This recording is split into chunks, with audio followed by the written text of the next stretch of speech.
there's two ways you can compete. Your goaltender is just stands on his head, remarkable. That's asking too much out of Hildeby. He's done that a lot recently. Or your best players have to match or exceed. And the Leafs' best players were not even close. Like, not even close. I'm not even going to reference William Nylander, what he was doing, because he looked so sick, he couldn't even skate. Right. So I get it. You're judged just 100% when you put the jersey on and you skate out there. But he was worse than the worst player in the league that night. He couldn't move. Mm-hmm. I was watching him. He had no energy. He shouldn't have been playing. But I give him credit for putting his jersey on and attempting to play. Right. But that's all it was an attempt. The big question is what is up with Auston Matthews? Because I was sitting beside a guy at the game, and he's like, well, if McDavid's doing that, what's the Leafs counter? And I said to him, well, you're supposed to look at Auston Matthews, and it is a team game. But if you're looking as kind of this matchup for the last several years has been McDavid versus Matthews. And there have been at times when Matthews has got the better of him. You know, that COVID year in Edmonton, they smoked Edmonton a bunch of times, and they played really well. But there's just, and I don't know what it is with Auston Matthews, but they're just the explosiveness and the shot and just him, general excitement and passion. There's just something off with him. I don't know if he's unhappy, if he's injured, if he's pissed off that Mitch left, but there's just something off with him, and nobody knows. But his play is showing us that it's not the same. No, it's not even close. And that is everyone's trying to either make an excuse for him, and maybe they're not. Maybe it's legit. Like I think a lot of Leaf fans want to believe he's injured, which is not a normal mentality.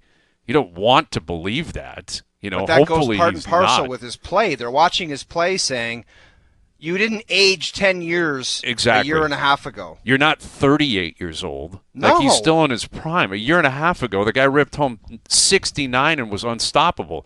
And it's not just Saturday night or just at times this season. It was last year as well. Like, this is beyond just a bad streak.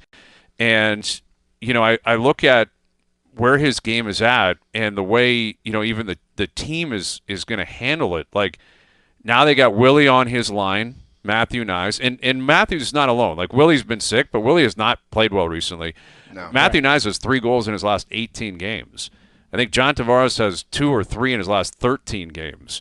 Like, all their best players have collectively fallen off. Now, they have been winning recently because their goaltending and defensive play have been much better. Yeah, but once they bought them all in real estate, they're going to bought them. But that's when you need, you know, when it's going to go the other way and Hildeby is going to have his, okay, whoa, I'm in the NHL moment, that's when you need to rely on your best players to step up. And it's not even close. And that's the problem with Matthews in particular, because he's also dealing with something he's never dealt with before, that McDavid has, McKinnon has, Sid has. He has never been in a dark place during the regular season. He's made the playoffs every single year of his career. Every year. He's made the playoffs. Every year it's been uber positive in December. You know, even if he's in a bit of a slump, you're like, wow, they're on pace for 110 points. And don't matter, yeah. He has never been here before. And he's the captain now. There were years past when they were in a dark place and Mitch would be the whipping boy. Or Shanahan would be, the Shanahan plan's not working. Those two, they're gone. Mitch isn't here anymore. Shanahan's not here anymore. Sheldon Keefe, I don't like his style. Not here anymore. Dubas, I don't like. Not here. It's Auston Matthews. You're the guy. You're the captain, highest paid player, face of the team. Your team's in a dark place. Like, you're not even really close to the playoffs right now. What are you going to do to get out of it? And quickly, Noodles, I just want to finish this point. Yep. He has obviously lost before in the playoffs, but it's sharp. It's acute. You lose, you do your one day, and you're gone. You got 4 more months here, 5 more months. How are you going to get yourself out of this? Right? There isn't a flight to Scottsdale tomorrow. It's not June, July, August. You get 50 games left. He has got to get them out of this. He's got to be better. Because if he's not or he can't be, I don't know where this organization's going to go. Like, how do you project the future if he can't look at himself right now and say, I'm going to be great. I'm going to be great, and I'm going to drag us out of this. Well, what's concerning me, Hayes, is what if there's something that's preventing him from doing that. Like a physically? nagging injury. Yeah, like physically. Well, if there's a nagging injury where he can't perform like he used to, I don't know why it hasn't been taken care of, or maybe you can't take care of it. That's a question that I would have. Then I would explain it at some point. Noodles, you can speak on that. But it is the rubber's hitting the road in the market where people are looking at him saying, what is happening here? So if it is a chronic issue, I know he's very private. I get it. But I feel like you got to throw people a bone and say, this is what's going on, if there is something going on, because it's loud around him right now. Well, that was my going to be – I have a comment, but I also had a question in there, because I'm not of the belief that Craig Berube has done this to him, because I have seen that narrative out there, right? Berube's style has taken him from a 60-goal scorer to a, whatever it was last year, 33, right? But with injuries. So, but my thing is I come back to the injury. If he has something chronic, then it is something that might be the new norm for Matthews, whether he's a private guy and he's allowed to, and I respect that. But if he can't get to the level he needs to or wants to, it's frustrating.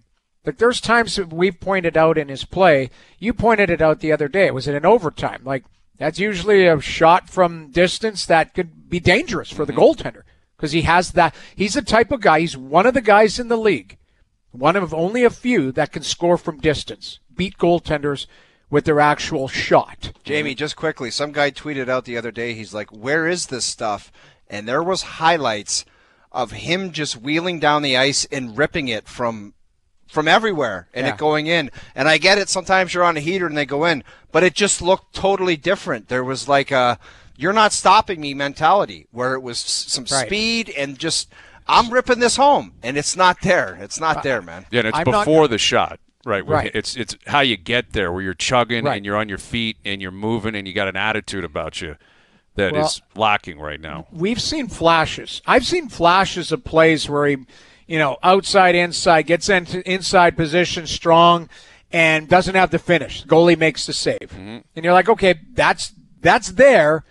You get another chance like that, he's not going to miss. He just doesn't get another chance that night like that. It just, I think there's a combination. And I'm not here to make excuses, but I think maybe the first little part was learning to play without Mitch, regardless of whether that's an excuse or not. It's just different. The only other, I was trying to think of comparables. When Marty St. Louis left Tampa, Steven Stamkos had scored 60, I think, with St. Louis, and there was great chemistry and all of that. And Stamkos had to change, who's passing the puck. It wasn't Kucherov right away. It took, there was I think a gap in there. My point being is Auston Matthews now, new line mate, but he has to drive himself in that. Matthew Nyes isn't the overall, he's a straight line player. He's not the most talented as far as passing as far as Mitch. So there is that adjustment.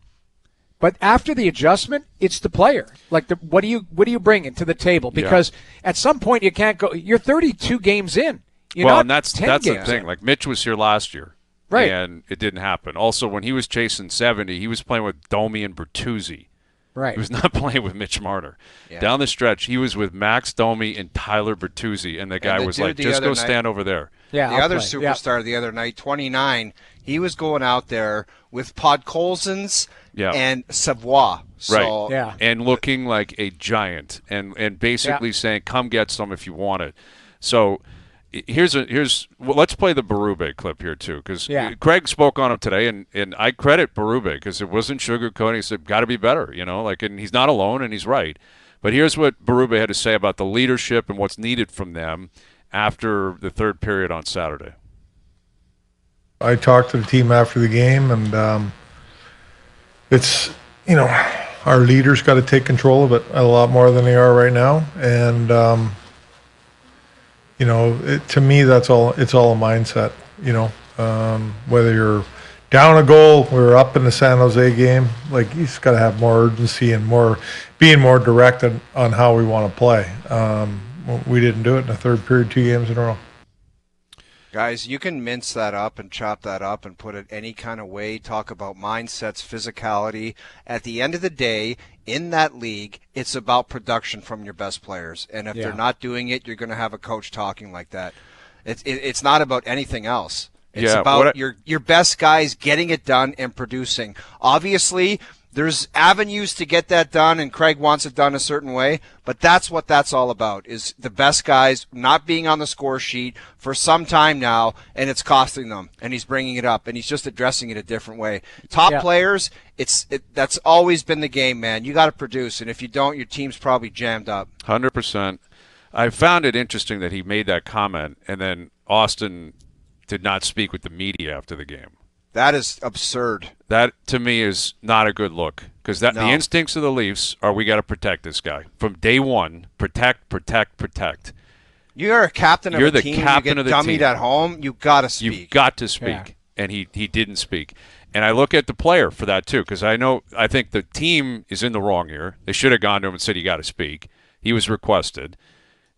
I also look at him, though. He's been in the league 10 years. He's the captain. He's got to say, I'm going. I'm speaking.